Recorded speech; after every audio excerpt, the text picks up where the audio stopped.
My name is Frank Schaefer.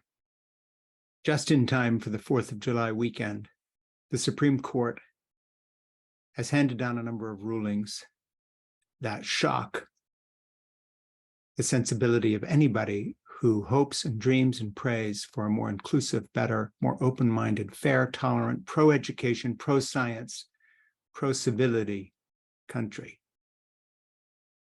In a 48-hour period, they have struck down affirmative action as a means to cure the built-in injustice in our culture when it comes to racial equity. They have upheld a bigoted Christian's worldview and right to discriminate against gay people by refusing them service. They have struck down a president's attempt to help young people and forgive student debt. This is a white supremacist, white Christian nationalist movement. Ginny Thomas is the poster child.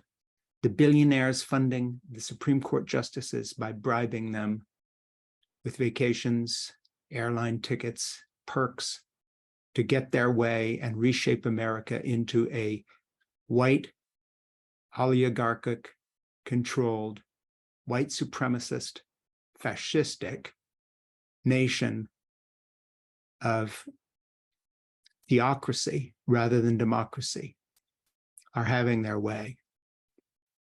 When you put all these decisions together, and the deep background is the striking down of Roe and women's rights in America, you realize that the long arm of Donald Trump's presidency, begun when he defeated Hillary Clinton and continued to this day, is now haunting us. It is a rebuke to every Democrat who found Hillary wanting and instead followed third-party candidates and others and diluted the vote, so in that very close election in 2016, she lost. It is a rebuke to the left and the right in the Democratic Party who have not gotten solidly 100% behind Joe Biden and helped him in his amazing initiatives, which have lifted the economy and done so much for our country. But nevertheless, we are losing the battle of the courts because evangelical white Christians and conservative Roman Catholics have cornered the market on the courts through Donald Trump's appointments. And they have now launched a campaign to roll back every single step forward we have made in women's rights, affirmative action, opening opportunity to Black and brown, Hispanic and other minorities. And what we have in place now is a kind of creeping system that is resembling more and more to someone like myself, South Africa, where a minority, because a majority of Americans believe abortion should be legal, where a minority, because a majority of Americans believe in gay rights, where a minority, because a majority of Americans are on the side of young people, in our elites are trying to roll back what amounts to 100 years of progress in civil rights. And not just civil rights, the rights of women as an entire gender, and not just the rights of women, the rights of gay people, but moreover, this decision that they've made in refusing service to gay people underscores the fact that the only people they decide consistently in favor of are people who argue in the name of so-called religious liberty, which in this case has nothing to do with religious liberty and the freedom to worship, but rather the freedom to discriminate legally because evangelical white and conservative Roman Catholic rights are placed above the rights of the rest of us.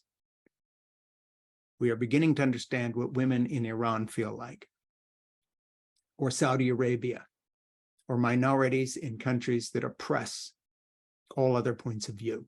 This is un-American. And as we go into the 4th of July holiday, we have to understand that this is a slow motion coup, not just from the right, but from the Christian nationalist right.